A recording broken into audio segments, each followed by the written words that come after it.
नमस्कार दोस्तों, मेरा नाम है तरुण यादव और स्वागत करता हूं आप सभी का हमारे YouTube चैनल IQ मेंटर में। आप जानते हैं यूपीएससी पीईटी का मास्टर बैच चल रहा है, जिसके अंतर्गत आज हम लोग सल्तनत काल से पूछे गए सभी प्रश्नों को सॉल्व करेंगे। साथ ही साथ जो भी नए क्वेश्चन बन सकते हैं उन सभी को भी डिस्कस करेंगे। जितने भी इंपॉर्टेंट पॉइंट, इंपॉर्टेंट फैक्ट्स होने वाले हैं सल्तनत काल से संबंधित, उन सभी को आज की सेशन में हम लोग डिस्कस करेंगे। और जितने भी तरीके के नए क्वेश्चन आपके एग्जाम में बन सकते हैं, हर उस क्वेश्चन को हम लोग आज के सेशन में पूरी तरीके से डिस्कस करने वाले हैं। बट अगर आप हमारे चैनल में पहली बार आ रहे हैं तो हम आपको बता दें कि यूपीएससी पीईटी का मास्टर बैच 30 दिनों का है और इसमें हम लोग डेली 2 क्लासेस लेते हैं। एक दोपहर को 2 बजे क्लासेस होती है, दूसरी शाम को 8 बजे क्लास हुआ करती है। अगर आप सीरियस हैं यूपीएससी पीईटी के एग्जामिनेशन को लेकर के, अगर आप बेहतरीन से अंक हासिल करना चाहते हैं तो आप जानते हैं कि बहुत ही कम समय रह गया है। आपका 20 अगस्त को ही यूपीएससी पीईटी का पेपर होना है और इतने कम टाइम में अगर आप एक बेहतरीन अंक हासिल करना चाहते हैं तो आप हमारे इस 30 दिनों के सेशन के साथ जुड़ जाइए। डेली जो हम दोनों क्लासेस देते हैं, दोनों क्लासेस को ध्यानपूर्वक देखिए। दिन भर में 2 से 3 बार आप हमारी दोनों क्लासेस को देखिए। उसके बाद गारंटी है कि आप यूपीएससी पीईटी के एग्जामिनेशन के करीब आने तक में आपके पास इतना कॉन्फिडेंस आ जाएगा कि आप बड़े ही आराम से यूपीएससी पीईटी की परीक्षा में 90 या उससे ज्यादा अंक 100 में से बड़े ही आराम से लेकर के आएंगे। तो चलिए शुरुआत करेंगे आज के सेशन की। और हर क्वेश्चन के लिए आप लोगों को 10 सेकंड का टाइम दिया जाएगा। 10 सेकंड के अंदर आप सभी लोगों को आंसर देना है, ठीक है ना। बट शुरुआत करने से पहले कहना चाहूंगा कि वीडियो को एंड तक देखना, हर एक क्वेश्चन का आंसर आप लोगों को देना है। और अगर आपको लगे कि ये सेशन आप लोगों के लिए बेहतरीन था, यूजफुल था, तो सेशन को लाइक जरूर करना, शेयर करना बिल्कुल ना भूलें। चैनल पे अगर आप हमारे पहली बार आए हैं, सब्सक्राइब करके बेल आइकन को प्रेस कीजिएगा ताकि हमारे हर वीडियो के लेटेस्ट अपडेट सबसे पहले आप लोगों को मिले। साथ ही साथ दोस्तों, आपको इस वीडियो का पीडीएफ भी प्रोवाइड करा दिया जाएगा। बट शुरुआत करते हैं अभी। अब पीडीएफ कैसे मिलेगा ये हम आपको वीडियो के बीच में या एंड में बता देंगे। चलिए देखते हैं हमारा पहला क्वेश्चन क्या है और 10 सेकंड का टाइम रहेगा। 10 सेकंड के अंदर आप सभी लोगों को आंसर देना है। क्वेश्चन हमारा, भारत पर पहली बार, ठीक है ना, आक्रमण करने वाला मुस्लिम कौन था? जो क्या क्वेश्चन है, पहली बार भारत में आक्रमण करने वाला मुस्लिम कौन था? 4 ऑप्शन दिया गया है, फिरदौस शाह, मोहम्मद गौरी, मोहम्मद बिन कासिम या महमूद गजनवी। क्या होगा इसका राइट आंसर? जल्दी से सभी लोगों को आंसर देना है इसमें। जल्दी से फटाफट से सभी लोग इस क्वेश्चन का आंसर करेंगे। भारत पर पहली बार आक्रमण करने वाला पहला मुस्लिम कौन था?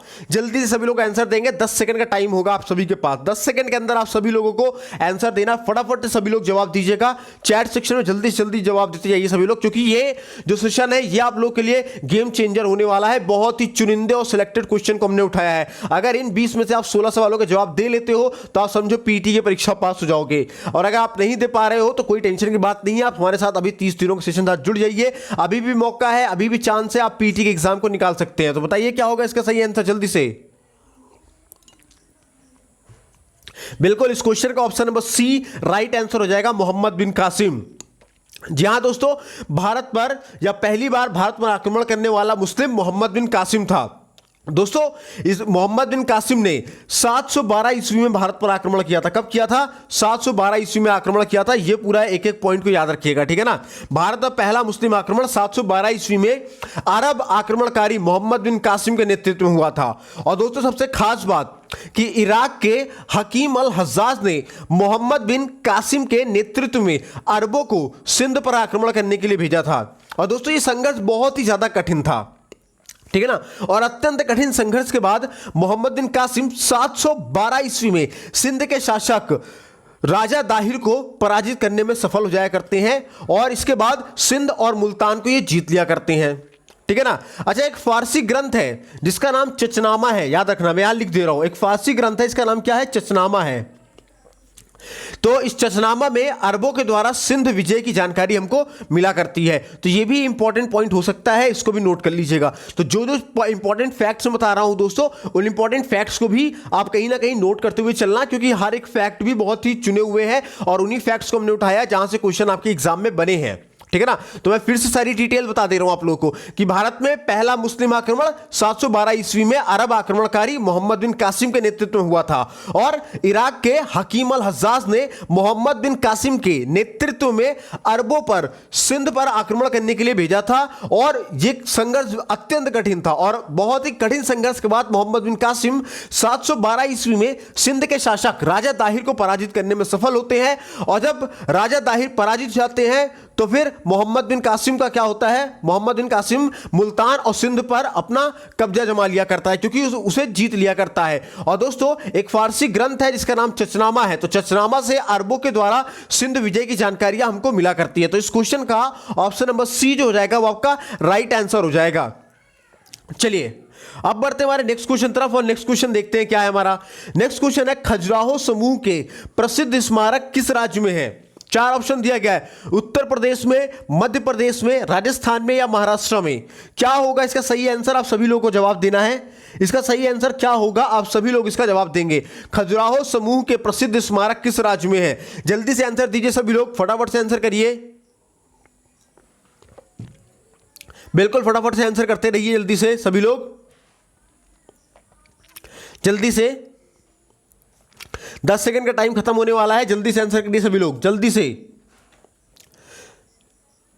बिल्कुल बिल्कुल, इस क्वेश्चन का ऑप्शन नंबर बी जो हो जाएगा वो आपका राइट आंसर हो जाएगा, मध्य प्रदेश। जी हां दोस्तों, मध्य प्रदेश के छतरपुर जिले में स्थित खजुराहो में चंदेल राजाओं द्वारा निर्मित मंदिर आज भी चंदेल स्थापत्य का एक जीता जाता उदाहरण है, ठीक है ना। और दोस्तों ये जो मंदिर है, इन मंदिरों का निर्माण 950 से लेकर के 1050 के बीच में कराया गया था, ठीक है ना। तो ये तीनों इंपॉर्टेंट पॉइंट्स है, तीनों को ही याद रखिएगा कि मध्य प्रदेश के छतरपुर जिले में, कहां पे मैं यहां लिख दे रहा हूं, मध्य प्रदेश के छतरपुर जिले में स्थित खजुराहो में चंदेल राजाओं द्वारा निर्मित मंदिर आज भी चंदेल स्थापत्य कला का एक जीता जाता उदाहरण है। और दोस्तों इन मंदिरों का निर्माण 950 ईस्वी से लेकर 1050 ईस्वी के बीच में हुआ था, ठीक है ना। तो इस क्वेश्चन का ऑप्शन नंबर बी जो हो जाएगा वो राइट आंसर हो जाएगा। चलिए अब बढ़ते हमारे नेक्स्ट क्वेश्चन तरफ और नेक्स्ट क्वेश्चन देखते हैं हमारा क्या कह रहा है। नेक्स्ट क्वेश्चन है मोहम्मद गौरी किस वर्ष पृथ्वीराज तृतीय से पराजित हुआ था। जल्दी बताइएगा, मोहम्मद गौरी किस वर्ष पृथ्वीराज थर्ड से पराजित हुआ था। चार ऑप्शन है, 1471 में, 1191 में, 1391 में या 1061 में। जल्दी से सभी लोग इसका आंसर दीजिएगा, फटाक से आंसर देना है सभी लोगों को, फटाफट से जवाब दीजिए सभी लोग कि मोहम्मद गौरी किस वर्ष पृथ्वीराज तृतीय से पराजित हुआ था। जल्दी से बताएंगे आप सभी लोग इसका आंसर, जल्दी सभी लोग इसका आंसर करिए, बिल्कुल बिल्कुल 10 सेकंड का टाइम खत्म होने वाला है, जल्दी से आंसर करिए सभी लोग। मोहम्मद गौरी किस वर्ष पृथ्वीराज थर्ड से पराजित हुआ था। सभी लोग आंसर करेंगे, सभी लोगों का जवाब देना है इसमें, सभी लोग जवाब दोगे तभी पता चलेगा कि अभी आप लोग कितनी तैयारी कर रहे हो और कितनी अभी आपकी तैयारी कराने की जरूरत है, ताकि हमें पता चल सके और हम लोग भी आपकी उसी के हिसाब से तैयारियां कर सके, क्लासेस को और बढ़ा सकें जरूरत पड़े तो, या जरूरत पड़े तो प्रैक्टिस सेशंस को हम लोग बढ़ा सकें, ठीक है ना। तो सभी लोग आंसर करो, ठीक है ना। और अभी तक वीडियो को लाइक नहीं किया तो लाइक करो यार, सोच क्या रहे हो, और जल्दी इस सेशन को शेयर करो ताकि सभी लोग आकर के इस सेशन के साथ जुड़े, सभी लोग आकर के यहाँ पे टेस्ट दे। सभी लोगों को बोलिए कि जल्दी से सभी लोग यहाँ पे आए क्योंकि यूपी पीटी के लिए रामबाण होने वाला है, तो जल्दी बताइएगा। बिल्कुल इस क्वेश्चन का ऑप्शन नंबर जो बी है वो राइट आंसर हो जाएगा 1191 ईस्वी। Option number B right answer हो जाएगा 1191 ईस्वी में। जी हाँ दोस्तों, मोहम्मद गौरी 1191 ईस्वी में हुए तराइन के पहले युद्ध में। अच्छा, ये जो 1191 ईस्वी में युद्ध होता है इसको हम लोग पहला क्या बोलते हैं, तराइन का पहला युद्ध बोला करते हैं। ये भी इंपॉर्टेंट है, तो कई बार एग्जाम में ऐसे पूछ लेगा कि तराइन का पहला युद्ध कब हुआ था, तो क्या तराइन का पहला युद्ध 1191 में हुआ था। और कभी कभी क्वेश्चन थोड़ा और घुमा देगा, कह देगा कि तराइन का पहला युद्ध किनके बीच में हुआ था, तो मोहम्मद गौरी और पृथ्वीराज थर्ड के बीच में हुआ था, ठीक है ना। अच्छा, कभी कभी ये भी पूछ लिया करता है कि तराइन के पहला युद्ध में किसकी विजय हुई थी, तो तराइन के पहले युद्ध में दोस्तों पृथ्वीराज थर्ड की विजय हुआ करती है और मोहम्मद गौरी की पराजय हुआ करती है। तो 1191 ईस्वी में हुए तराइन के प्रथम युद्ध में पृथ्वीराज थर्ड से पराजित हो जाता है कौन, मोहम्मद गौरी, ठीक है ना। लेकिन कहानी यहीं पर नहीं खत्म होती है। 1191 में मोहम्मद गौरी पराजित होता है तो वो बहुत बेइज्जत महसूस करता है और अपनी बेइज्जती का बदला लेने के लिए ठीक एक साल बाद 1192 ईस्वी में फिर से आता है वो मोहम्मद पृथ्वीराज थर्ड पे अटैक करता है कौन, मोहम्मद गौरी। और ये जो दूसरी बार अटैक करता है ये कहलाता है, ये तराइन का दूसरा युद्ध कहलाता है, ठीक है ना। तो तराइन का दूसरा युद्ध कब हुआ, 1192 ईस्वी में हुआ। और इस बार क्या होता है कि मोहम्मद गौरी की विजय हो जाती है और पृथ्वीराज थर्ड क्या हो जाता है, मारा जाता है, मतलब सॉरी हार जाता है, ठीक है ना। तो मतलब पूरा एक एक डिटेल समझिएगा, ठीक है ना, कि जो तराइन का दूसरा युद्ध है वो 1192 ईस्वी में मोहम्मद गौरी पृथ्वीराज थर्ड के बीच में हुआ करता है। ठीक है ना। और इसमें पृथ्वीराज थर्ड की क्या हो जाती है, पराजय हो जाती है, हार जाया करता है। और यहीं से दोस्तों भारत में तुर्की राज्य की स्थापना हुआ करती है। ठीक है ना। तो ये दोनों ही पॉइंट याद रखिएगा। पहला तराइन का पहला युद्ध कब होता है, 1191 ईस्वी में हुआ करता है, मोहम्मद गौरी पृथ्वीराज थर्ड के बीच में, जिसमें पृथ्वीराज थर्ड जीत जाता है, मोहम्मद गौरी हार जाता है। लेकिन ठीक एक साल के बाद फिर से तराइन का दूसरा युद्ध हुआ करता है 1192 ईस्वी में, मोहम्मद गौरी और पृथ्वीराज थर्ड के बीच में। और इस युद्ध में क्या होता है कि मोहम्मद गौरी विजित हो जाता है, पृथ्वीराज थर्ड हार जाया करता है। और पृथ्वीराज थर्ड की हार से ही भारत में तुर्की राज्य की स्थापना हुआ करती है। ठीक है। तो चलिए इस क्वेश्चन का ऑप्शन नंबर बी जो हो जाएगा वो राइट आंसर हो जाएगा। अब आइए बढ़ते हमारे नेक्स्ट क्वेश्चन तरफ, और नेक्स्ट क्वेश्चन देखते हैं हमारा क्या कह रहा है। नेक्स्ट क्वेश्चन है, अमीर खुसरो का जन्म स्थान है। 4 ऑप्शन दिया गया है, एटा में, कासगंज में, कन्नौज में या लखनऊ में। जल्दी से आंसर दीजिएगा सभी लोग। अमीर खुसरो का जन्म स्थान है, जल्दी सभी लोग आंसर देंगे, जल्दी सभी लोग इसका आंसर देंगे। अमीर खुसरो का जन्म स्थान है, फटाक से आंसर दीजिए सभी लोग, फटाफट से जवाब दीजिए। 10 सेकंड का टाइम है सभी लोगों के पास। अमीर खुसरो का जन्म स्थान कहां है, जल्दी बताइए सभी लोग, जल्दी से जवाब देंगे सभी लोग। अमीर खुसरो का जन्म स्थान कहां पे है? बिल्कुल ऑप्शन नंबर बी जो हो जाएगा वो आपका राइट आंसर हो जाएगा, कासगंज में। जी हाँ दोस्तों, अमीर खुसरो का जन्म 1253 ईस्वी में, यहां लिख दे रहा हूं, सन याद कर लेना। अमीर खुसरो का जन्म 1253 ईस्वी में उत्तर प्रदेश के वर्तमान कासगंज जिले के पटियाली नामक स्थान पे हुआ था। ठीक है ना। और ये जो कासगंज जिला है दोस्तों, इस कासगंज को हम लोग काशीराम नगर के भी नाम से जाना करते हैं। ठीक है ना। तो अमीर खुसरो के बारे में जान लो कि अमीर खुसरो का जन्म कहां हुआ, कासगंज में हुआ था। और कब हुआ था, 1253 ईस्वी में हुआ था। ठीक है ना। कासगंज जिले के पटियाली नामक स्थान पे हुआ था। और सबसे खास बात ये जान लो कि अमीर खुसरो को उर्दू, खड़ी बोली, गजल, कव्वाली और तबला का जनक बोला जाता है। ठीक है ना। ये इंपॉर्टेंट पॉइंट है, याद रखना कि अमीर खुसरो को किसकी, उर्दू का, खड़ी बोली का, गजल का, कव्वाली का और तबला का जनक माना जाता है। ठीक है ना। और दोस्तों सबसे एक चीज और जान लो कि अमीर खुसरो को हम लोग तूतिए हिंद के नाम से भी जाना करते हैं। किस नाम से, ये कई बार एग्जाम में पूछा भी गया है, इसलिए इसको नोट कर लेना कि अमीर खुसरो को हम लोग तूतिए हिंद के नाम से भी जाना करते हैं। मतलब होता है भारत का तोता, तूतिए हिंद का मतलब होता है। अच्छा, एक इंपॉर्टेंट पॉइंट है, थोड़ा सा यहां पे कंफ्यूजन भरा पॉइंट है, लेकिन इस पॉइंट को जान लेना आप लोगों के लिए इंपॉर्टेंट है कि दोस्तों अगर एनसीईआरटी के हिसाब से हम लोग देखें तो एनसीईआरटी के हिसाब से जो अमीर खुसरो है इनका जन्म कब होता है, 1252 ईस्वी में होता है। कब, 1252 ईस्वी में हुआ करता है इनका जन्म। ठीक है ना। और एक है हरीश चंद्र वर्मा, तो हरीश चंद्र वर्मा के हिसाब से अगर हम लोग देखें तो ये कहते हैं कि अमीर खुसरो का जन्म 1253 में हुआ था। ठीक है ना। लेकिन बहरहाल जो भी हो, आप लोगों को एनसीईआरटी को ही फॉलो करना है। कहां पे किसको फॉलो करना है, एनसीईआरटी को फॉलो करना है। 1252 ही मारिएगा, लेकिन अगर 1252 नहीं दिया होता तो 1253 ही मारेंगे। ठीक है ना। तो एनसीईआरटी के हिसाब से 1252 में अमीर खुसरो का जन्म हुआ था, और हरीश चंद्र वर्मा के हिसाब से 1253 में ये अमीर खुसरो का जन्म हुआ था। तो ये जो तीनों चारों पॉइंट्स है इसको प्रॉपर तरीके से नोट कर लीजिएगा कहीं पे। ठीक है ना। ये सारे के सारे पॉइंट बहुत ही सिलेक्टेड पॉइंट है आप लोगों के लिए, मैंने उठाया है। चलिए अब बढ़ते हमारे नेक्स्ट क्वेश्चन तरफ, और नेक्स्ट क्वेश्चन देखते हैं क्या कह रहा है। अमीर खुसरो, जिन्हें कव्वाली का पिता एवं भारत का तोता भी कहा जाता है, किसके दरबार में दरबारी कवि थे?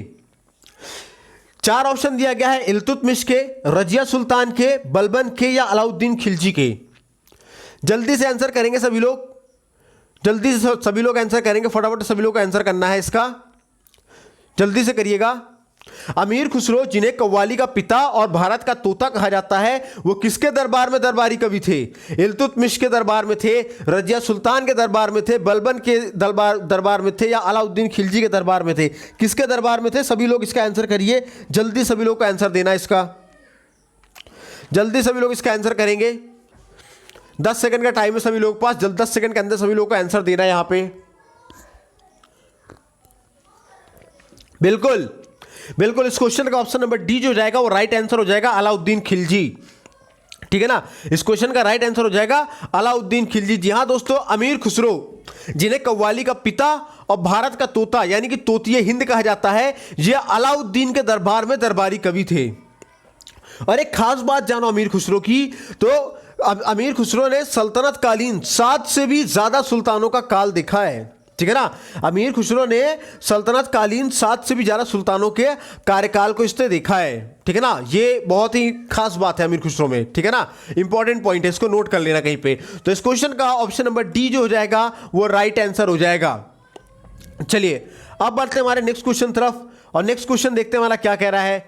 नेक्स्ट क्वेश्चन है हमारा कि लौह और रक्त की नीति किसने अपनाई। लौह और रक्त की नीति किसने अपनाई? 4 ऑप्शन है, बलबन ने, अलाउद्दीन खिलजी ने, मोहम्मद बिन तुगलक ने या बाबर ने। जल्दी सभी लोग आंसर करेंगे। बलबन ने, अलाउद्दीन खिलजी ने, मोहम्मद बिन तुगलक ने या फिर बाबर ने। किसने लौह और रक्त की नीति अपनाई थी? 4 ऑप्शन दिया गया है, जल्दी सभी लोग आंसर करेंगे, जल्दी सभी लोग इसका आंसर करेंगे। लौह और रक्त की नीति किसने अपनाई थी? फटाफट सभी आंसर करिए सभी लोग। क्या होगा सही आंसर इसका? जल्दी से बताइए सभी लोग। बिल्कुल, लौह और रक्त की नीति बलबन ने अपनाई थी। किसने अपनाई थी? बलबन ने अपनाई थी। बिल्कुल, इस क्वेश्चन का ऑप्शन नंबर ए जो हो जाएगा वो आपका राइट आंसर हो जाएगा। अब चलिए बढ़ते हैं हमारे नेक्स्ट क्वेश्चन तरफ, और नेक्स्ट क्वेश्चन देखते हैं हमारा क्या कह रहा है। नेक्स्ट क्वेश्चन है, अलाई दरवाजा किस विश्व विरासत स्थल में है? 4 ऑप्शन दिया गया है, हुमायूं का मकबरा, महाबोधि मंदिर समूह, कुतुब मीनार या लाल किला परिसर। क्या होगा इसका सही आंसर? जल्दी से सभी लोग जवाब देंगे इसका। क्या होगा इसका राइट आंसर? सभी लोगों को आंसर करना है। अलाई दरवाजा किस विश्व विरासत स्थल में है? जल्दी सभी लोग आंसर करिएगा इसका। 10 सेकंड का टाइम है, जल्दी से आंसर करिए सभी लोग, जल्दी से सभी लोग इसका आंसर करिए, जल्दी से बिल्कुल बिल्कुल। इस क्वेश्चन का ऑप्शन नंबर सी जो हो जाएगा वो आपका राइट आंसर हो जाएगा। ऑप्शन नंबर सी जो हो जाएगा राइट आंसर हो जाएगा, कुतुब मीनार राइट आंसर हो जाएगा। जी हाँ दोस्तों, नई दिल्ली स्थित अलाई दरवाजा का निर्माण सुल्तान अलाउद्दीन खिलजी ने कुतुब मीनार के निकट करवाया था। और दोस्तों इसका निर्माण लाल पत्थरों और संगमरमर के द्वारा हुआ है। किसका? अलाई दरवाजा का निर्माण। और दोस्तों अलाई दरवाजा कुतुब मीनार विश्व विरासत स्थल सूची में है, ठीक है ना। और यह प्रारंभिक तुर्की कला का एक श्रेष्ठ नमूना है। अच्छा, एग्जाम में पूछ ले कि अलाउद्दीन खिलजी ने और क्या क्या बनवाया है, तो दोस्तों अलाउद्दीन खिलजी ने अलाई दरवाजा के अलावा सीरी का किला बनवाया है और 1000 खंबा महल भी बनवाया है, ठीक है ना। अलाउद्दीन ने क्या किया है? सीरी का किला भी बनवाया है और 1000 खंबा महल भी बनवाया है। तो इस क्वेश्चन का ऑप्शन नंबर सी राइट हो जाएगा। सभी पॉइंट्स को ध्यान पूर्वक नोट कर लीजिएगा कहीं ना कहीं पे, ठीक है ना। मैं एक बार फिर से सारे फैक्ट्स बता दे रहा हूं कि नई दिल्ली स्थित अलाई दरवाजा का निर्माण सुल्तान अलाउद्दीन खिलजी ने कुतुब मीनार के निकट करवाया था और इसका निर्माण लाल पत्थरों तथा संगमरमर के द्वारा हुआ है। और अलाई दरवाजा कुतुब मीनार विश्व विरासत स्थल सूची में है। और दोस्तों यह प्रारंभिक तुर्की कला का एक श्रेष्ठ नमूना है। इसके अलावा दोस्तों अलाउद्दीन ने सीरी के किले और 1000 खंबे महल का भी निर्माण करवाया है, ठीक है ना। यानी कि इस क्वेश्चन का ऑप्शन नंबर सी जो हो जाएगा वो आपका राइट आंसर हो जाएगा। चलिए अब बढ़ते हमारे नेक्स्ट क्वेश्चन तरफ, और नेक्स्ट क्वेश्चन देखते हैं हमारा क्या कह रहा है। नेक्स्ट क्वेश्चन है हमारा, अलाउद्दीन खिलजी द्वारा बनाया गया प्रसिद्ध अलाई दरवाजा कहां पर स्थित है? अलाउद्दीन खिलजी द्वारा बनाया गया प्रसिद्ध अलाई दरवाजा कहां पर स्थित है? 4 ऑप्शन है, आगरा में स्थित है, नई दिल्ली में स्थित है, अवध में स्थित है या वारंगल में स्थित है। जल्दी सभी लोग इसका आंसर करेंगे, जल्दी से आंसर करिए इसका सभी लोग, जल्दी सभी लोग इसका आंसर करिए। अलाउद्दीन द्वारा बनाया गया प्रसिद्ध अलाई दरवाजा कहां पर स्थित है? जल्दी सभी लोग आंसर देना है। अभी अभी मैंने बताया है आपको इसका आंसर, अभी थोड़ा देर पहले जस्ट मैंने आपको इसका आंसर बताया है। बिल्कुल बिल्कुल दोस्तों, इस क्वेश्चन का ऑप्शन नंबर बी नई दिल्ली राइट आंसर हो जाएगा। जी हां दोस्तों, अलाउद्दीन खिलजी द्वारा बनाया गया प्रसिद्ध अलाई दरवाजा नई दिल्ली में स्थित है, यानी कि इस क्वेश्चन का ऑप्शन नंबर बी जो हो जाएगा वो राइट आंसर हो जाएगा। चलिए अब बढ़ते हैं हमारे नेक्स्ट क्वेश्चन तरफ, और नेक्स्ट क्वेश्चन देखते हैं हमारा क्या कह रहा है।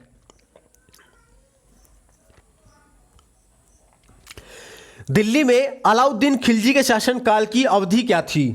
दिल्ली में अलाउद्दीन खिलजी के शासनकाल की अवधि क्या थी? 4 ऑप्शन दिया गया है। पहला 1296 से 1316 तक, 1286 से लेकर 1316 तक, 1303 से लेकर के 1334 तक, 1410 से लेकर के 1437 तक। क्या होगा इसका राइट आंसर? सभी लोग का आंसर देना है इसका। दिल्ली में अलाउद्दीन खिलजी के शासनकाल की अवधि क्या थी? सभी लोग इसका जवाब देंगे, जल्दी से सभी लोगों को इसका आंसर देना है। 10 सेकंड का टाइम खत्म होने वाला है, जल्दी से आंसर करिए सभी लोग इसका। दिल्ली में अलाउद्दीन खिलजी के शासनकाल की अवधि क्या थी? जल्दी बताइएगा।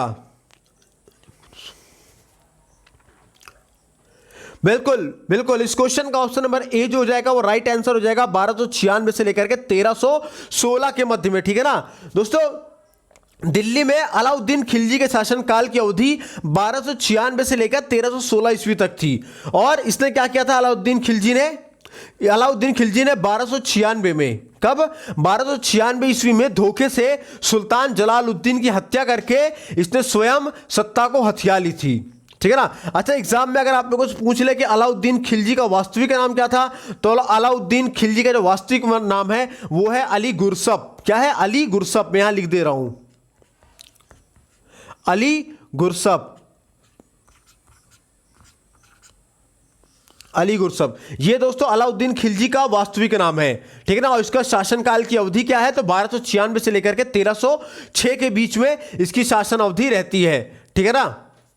चलिए अब बढ़ते हमारे नेक्स्ट क्वेश्चन तरफ, और नेक्स्ट क्वेश्चन देखते हैं क्या कह रहा है। नालंदा प्राचीन शिक्षण एवं मठ का एक केंद्र है, कब नष्ट हो गया? क्वेश्चन है, नालंदा प्राचीन शिक्षण एवं मठ का एक केंद्र है, कब नष्ट हो गया? चार ऑप्शन दिया गया है, 600 ईस्वी में, 980 ईस्वी में, 1200 ईस्वी में, या फिर 1527 ईस्वी में। जल्दी से आंसर दीजिए सभी लोग इसका, जल्दी से आंसर करेंगे सभी लोग इसका, जल्दी से सभी लोग इसका आंसर करेंगे। नालंदा प्राचीन शिक्षण एवं मठ का एक केंद्र कब नष्ट हो गया? 600 ईस्वी में, 980 ईस्वी में, 1200 ईस्वी में, या 1527 ईस्वी में? क्या होगा इसका राइट आंसर? जल्दी से सभी लोग इसका आंसर करिए, जल्दी से सभी लोग इसका आंसर करेंगे, जल्दी सभी लोग इसका आंसर करिए, फटाफट से इसका आंसर करिए सभी लोग। 10 सेकंड का टाइम है, खत्म होने वाला है, जल्दी सभी लोग इसका आंसर करेंगे। बिल्कुल, इस क्वेश्चन का ऑप्शन नंबर सी जो है वो राइट आंसर हो जाएगा 1200 ईस्वी में। जी हाँ दोस्तों, मोहम्मद गौरी का एक दास जिसका नाम मोहम्मद बिन बख्तियार खिलजी था, इसने क्या किया कि 1193, कब से? 1193 से लेकर के 1202 के मध्य बिहार की विजय की, और बिहार के विजय के बाद इसने नालंदा और विक्रमशिला बिहार को नष्ट कर दिया पूरी तरीके से। ठीक है ना। तो यही क्वेश्चन है कि नालंदा प्राचीन शिक्षण एवं मठ का केंद्र था, कब नष्ट हुआ? तो ये 1200 ईस्वी में नष्ट हुआ था। यानी कि इस क्वेश्चन का ऑप्शन नंबर सी जो जाएगा वो राइट आंसर हो जाएगा। अच्छा, नष्ट करने वाला कौन था? तो दोस्तों नष्ट करने वाला मोहम्मद गौरी का एक दास था जिसका नाम मोहम्मद बिन बख्तियार खिलजी था, और इसने 1193 से 1202 के बीच में बिहार की विजय की और नालंदा और विक्रमशिला बिहार को नष्ट कर दिया। तो समझ में आ गया आप लोगों को? चलिए अब बढ़ते हमारे नेक्स्ट क्वेश्चन तरफ, और नेक्स्ट क्वेश्चन देखते हैं हमारा क्या कह रहा है। नेक्स्ट क्वेश्चन है, भारत पर तैमूर ने किस वर्ष आक्रमण किया था? चार ऑप्शन दिया गया है, 1294 में, 1417 में, 1213 में, या फिर 1398 में। क्या होगा इसका राइट आंसर? सभी लोगों को जवाब देना है। तैमूर पर, भारत पर तैमूर ने किस वर्ष आक्रमण किया था? चार ऑप्शन है, 1294 में, 1417 में, 1213 में, और 1398 में। जल्दी बताइए इसका सही आंसर क्या होगा? सभी लोगों को इसका आंसर देना है, सभी लोग इस क्वेश्चन का आंसर देंगे। तैमूर पर, भारत पर तैमूर ने किस वर्ष आक्रमण किया? बिल्कुल, ऑप्शन नंबर डी जो रहेगा वो राइट आंसर हो जाएगा 1398 ईस्वी में। जी हां दोस्तों, मध्य एशिया के मंगोल सेना नायक तैमूर ने 1398 ईस्वी में तुगलक वंश के अंतिम शासक नसरुद्दीन महमूद के समय भारत पर आक्रमण किया, और तैमूर का यह आक्रमण तुगलक वंश और दिल्ली दोनों के लिए ही विनाशकारी सिद्ध हुआ। ठीक है ना। तो इस क्वेश्चन का ऑप्शन नंबर डी राइट हो जाएगा। ठीक है ना। मैं सबसे फिर से एक बार रिपीट कर रहा हूं सारे फैक्ट को, ध्यान से नोट कर लेना कि मध्य एशिया के मंगोल सेना नायक तैमूर ने 1398 ईस्वी में तुगलक वंश के अंतिम शासक नसरुद्दीन महमूद के समय भारत पर आक्रमण किया, और तैमूर का यह आक्रमण दोस्तों तुगलक वंश और दिल्ली वंश दोनों के लिए विनाशकारी सिद्ध हुआ करता है। ठीक है। तो इस क्वेश्चन का ऑप्शन नंबर डी जो जाएगा वो राइट आंसर हो जाएगा। अब चलिए अब बढ़ते हमारे नेक्स्ट क्वेश्चन तरफ, और नेक्स्ट क्वेश्चन देखते हैं हमारा क्या कह रहा है। नेक्स्ट क्वेश्चन है, किस शासक ने भारत में तुगलक वंश की नींव रखी थी? क्वेश्चन है, किस शासक ने भारत में तुगलक वंश की नींव रखी थी? चार ऑप्शन है, फिरोज शाह तुगलक ने, गयासुद्दीन तुगलक ने, अलाउद्दीन सिकंदर शाह ने, या मोहम्मद बिन तुगलक ने। जल्दी बताइएगा सभी लोग इसका आंसर, जल्दी सभी लोग इसका आंसर करेंगे फटाफट से। किस शासक ने भारत में तुगलक वंश की नींव रखी थी? फिरोज शाह तुगलक ने, गयासुद्दीन तुगलक ने, अलाउद्दीन सिकंदर शाह ने, या मोहम्मद बिन तुगलक ने? क्या होगा इसका सही आंसर? सभी लोगों को जवाब देना है। सभी लोग इस क्वेश्चन का जवाब देंगे जल्दी से। बिल्कुल बिल्कुल, इस क्वेश्चन का option number B right answer हो जाएगा, गियासुद्दीन तुगलक। दोस्तों, भारत में तुगलक वंश की स्थापना गियासुद्दीन तुगलक, जिसको हम गाजी मलिक के नाम से भी जानते हैं, तो गियासुद्दीन तुगलक ने 1320 ईस्वी में की थी। और सबसे खास बात यह कि सिंचाई के लिए नहर का निर्माण कराने वाला पहला शासक गियासुद्दीन था। ठीक है ना, याद रखना, गियासुद्दीन तुगलक ही था। ये इंपॉर्टेंट पॉइंट है, इसको आप जरूर से कहीं ना कहीं नोट कर लेना। ठीक है ना, कि भारत में तुगलक वंश की नींव किसने रखी? गियासुद्दीन तुगलक ने रखी। कब रखी? 1320 में रखी। और सिंचाई के लिए नहर का निर्माण कराने वाला पहला शासक कौन था? तो गियासुद्दीन तुगलक ही था। ठीक है ना, यानी कि इस क्वेश्चन का ऑप्शन नंबर बी जो हो जाएगा वो आपका राइट आंसर हो जाएगा। अब चलिए बढ़ते हमारे नेक्स्ट क्वेश्चन तरफ, और नेक्स्ट क्वेश्चन देखते हैं हमारा क्या कह रहा है। नेक्स्ट क्वेश्चन है, खिज्र खां निम्नलिखित में से किस राजवंश से संबंधित था? क्वेश्चन है, खिज्र खां निम्नलिखित में से किस राजवंश से संबंधित था? चार ऑप्शन है, गुलाम वंश से संबंधित था, खिलजी वंश से संबंधित था, सैयद वंश से संबंधित था, या शाह वंश से संबंधित था? क्या होगा इसका राइट आंसर? सभी लोग जवाब करिए इसका, सभी लोग इसका जवाब करिए। सभी लोग जल्दी जल्दी से, 10 सेकंड का टाइम खत्म हो रहा है, जल्दी से आंसर करिए सभी लोग।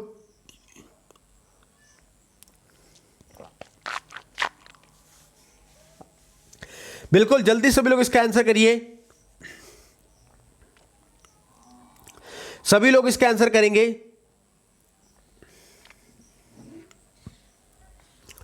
बिल्कुल, इस क्वेश्चन का ऑप्शन नंबर सी जो हो जाएगा वो राइट आंसर हो जाएगा, सैयद वंश। जी हाँ दोस्तों, खिज्र खां ने सैयद वंश की स्थापना की थी, या फिर माफ कीजिएगा, खिज्र खां सैयद राजवंश से संबंधित था। ठीक है ना, और खिज्र खां ही दोस्तों सैयद वंश का संस्थापक भी था। और दोस्तों इसने 1414 में, कब? 1414 ईस्वी में दिल्ली की राजगद्दी संभाली थी, और 1421 में खिज्र खां की मृत्यु हो जाया करती है। ठीक है ना, 1414 ईस्वी में इसने दिल्ली की राजगद्दी पर बैठा, और 1421 में खिज्र खां की मृत्यु हो गई। यानी कि इस क्वेश्चन का ऑप्शन नंबर सी जो हो जाएगा वो आपका राइट आंसर हो जाएगा।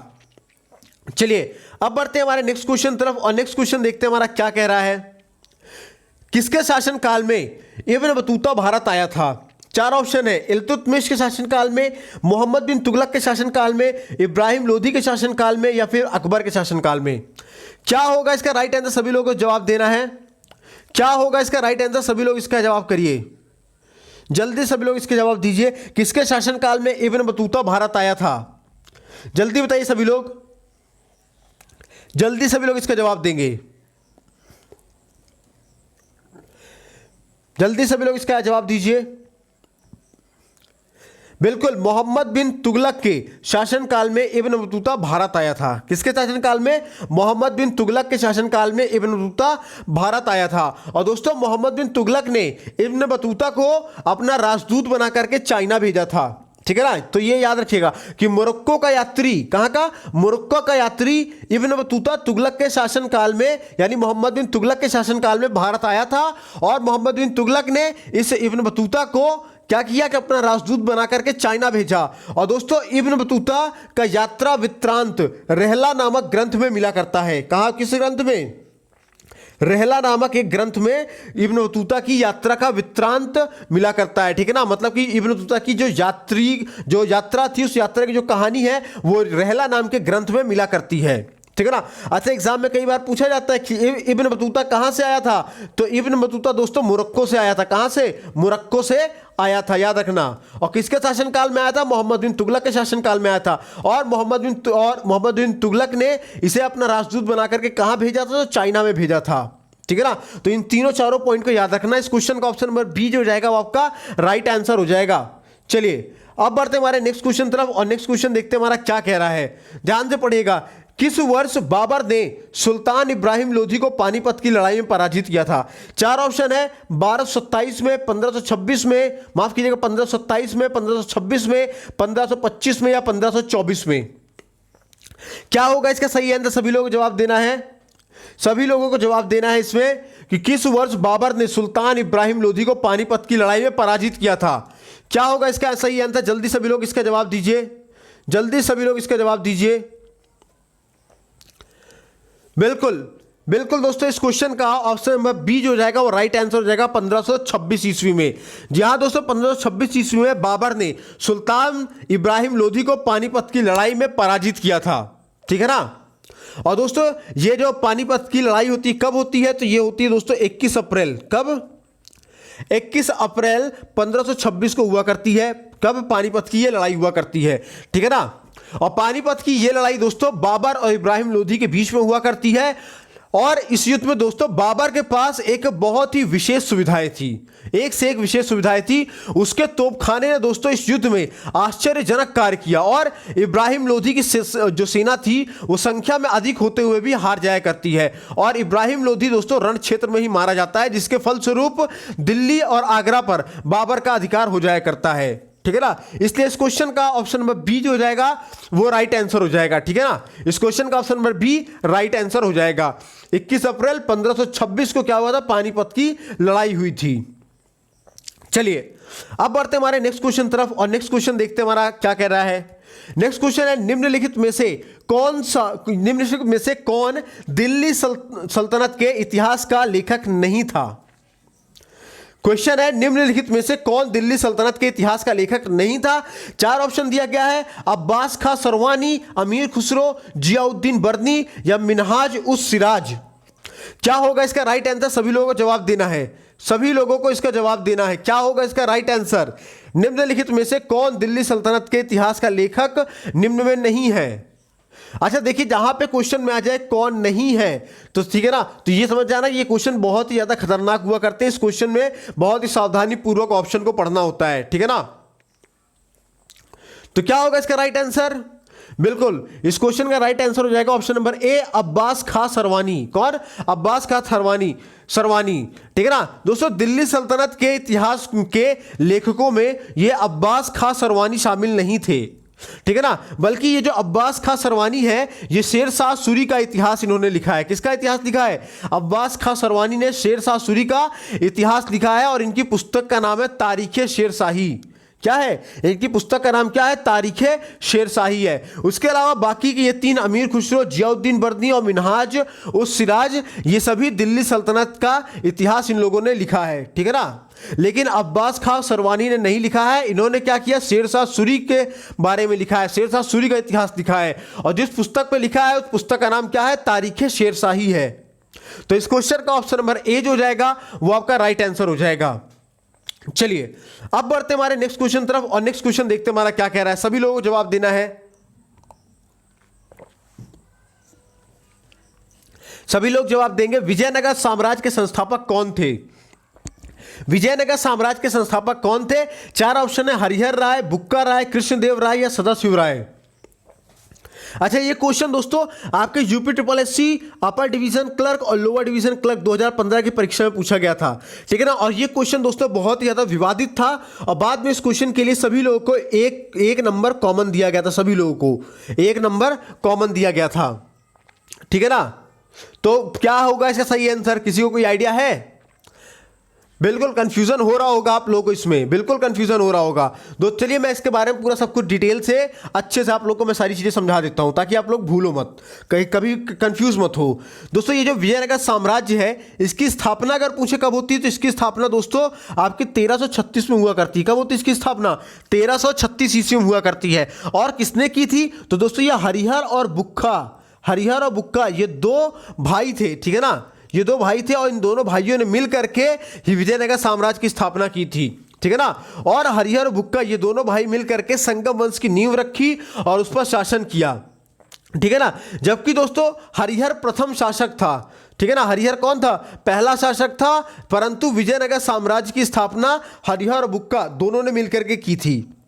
इसलिए इस क्वेश्चन का आंसर कुछ भी नहीं होगा। ठीक है ना, इसमें के सारे ऑप्शन गलत है। ठीक है ना, अगर ऑप्शन में हरिहर और बुक्का दोनों एक ही ऑप्शन में दोनों नाम होते तब आपका वो ऑप्शन सही होता है। लेकिन हरिहर को यहाँ पे अलग कर दिया गया, बुक्का को अलग कर दिया गया, तो ये गलत आंसर बन जाएगा। इसलिए ये जो ऑप्शन बना है ये गलत है। ठीक है ना, इसीलिए ये क्वेश्चन आयोग के में बहुत विवादित भी हुआ था। बाद में कॉमन नंबर सभी को दिया गया था। ठीक है, चलिए अब बढ़ते हमारे नेक्स्ट क्वेश्चन तरफ और नेक्स्ट क्वेश्चन देखते हमारा क्या कहता है। नेक्स्ट क्वेश्चन है विजयनगर राज्य किस नदी के किनारे स्थित है। चार ऑप्शन दिया गया है, गंगा नदी के किनारे, कावेरी नदी के किनारे, तुंगभद्रा नदी के किनारे या कृष्णा नदी के किनारे। विजयनगर राज्य किस नदी के किनारे स्थित था? जल्दी से आंसर देना सभी लोगों को, जल्दी से सभी लोगों को आंसर देना है इस क्वेश्चन का। सभी लोग इसका आंसर देंगे। विजयनगर राज्य किस नदी के किनारे पर स्थित था? गंगा नदी के, कावेरी के, तुंगभद्रा के या कृष्णा के? जल्दी बताइए सभी लोग इसका आंसर।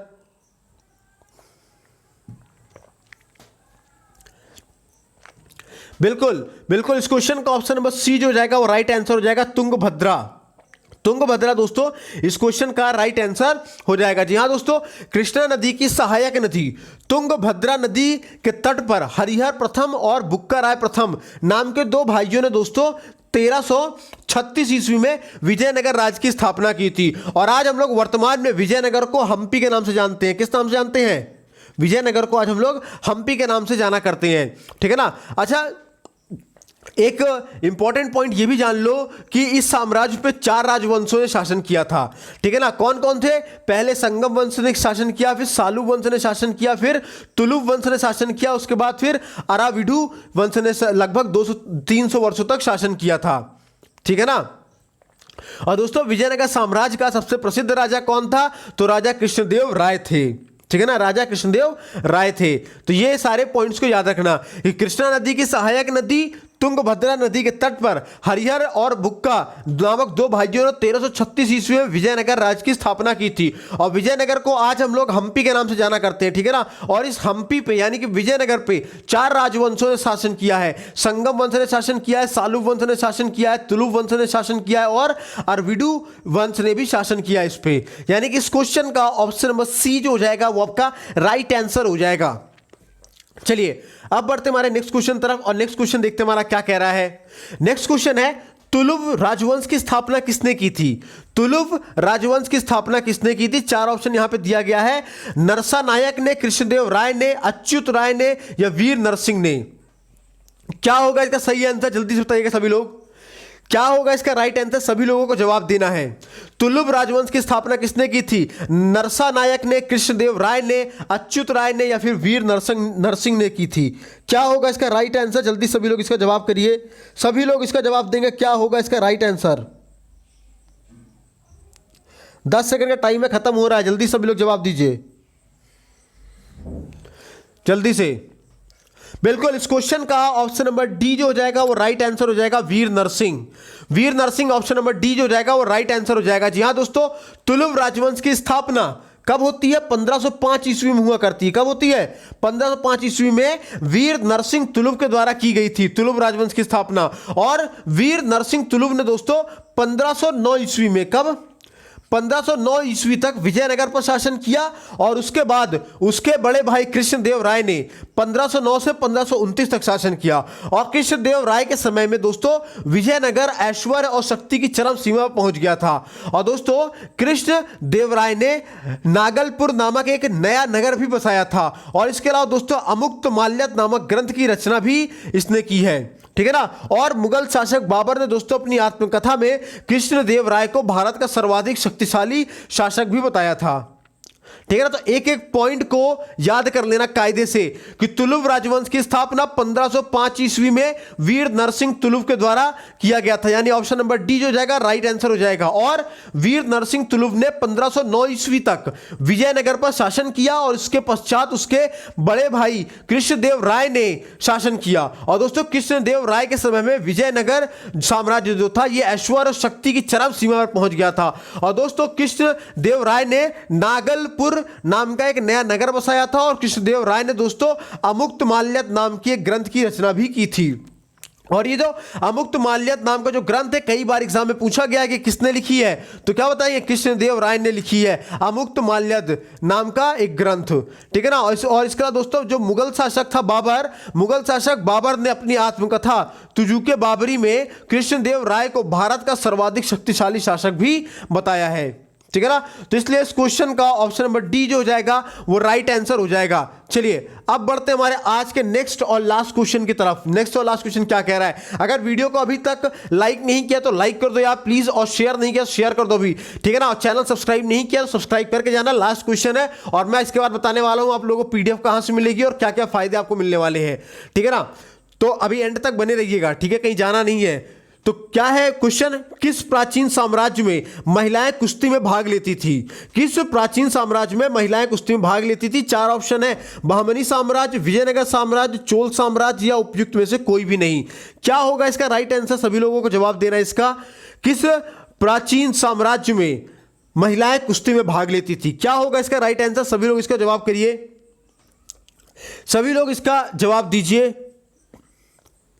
बिल्कुल ऑप्शन नंबर बी जो हो जाएगा वो आपका राइट आंसर हो जाएगा, विजयनगर साम्राज्य में। जी हाँ दोस्तों, विजयनगर साम्राज्य में महिलाएं कुश्ती में भाग लेती थी, ठीक है ना। इसके अलावा ये जो option number A, option number B में दिया है बहमनी साम्राज्य और चोल साम्राज्य, तो इन दोनों ही साम्राज्य के अंतर्गत स्त्रियों की दशा बहुत अच्छी नहीं थी। लेकिन ये जो विजयनगर साम्राज्य है, विजयनगर साम्राज्य में स्त्रियों को समाज में सम्मान प्राप्त था। और दोस्तों इस काल में स्त्रियों को शिक्षा प्राप्त करने का अधिकार था और उनको राज्य सेवा में भी स्थान प्राप्त होता था। यहां तक कि दोस्तों स्त्रियां संगीत, नृत्य और ललित कलाओं के अतिरिक्त शस्त्र विद्या में भी भाग लिया करती थी। और दोस्तों पायस के अनुसार अगर हम लोग माने तो पायस के अनुसार, पायस कहते हैं कि इस समय जो कुश्ती था वो बहुत ही लोकप्रिय खेल था।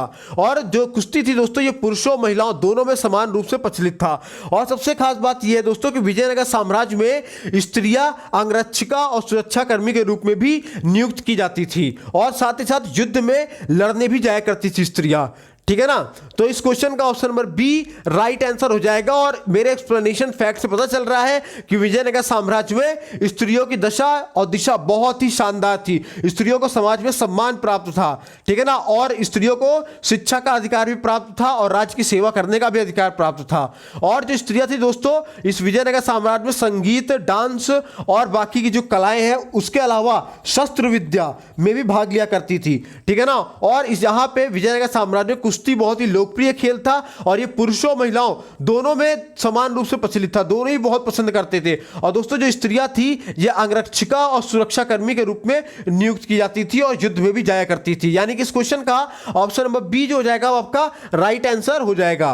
तो आज के सेशन में बस इतना ही। उम्मीद करता हूं सेशन आपको पसंद आया होगा।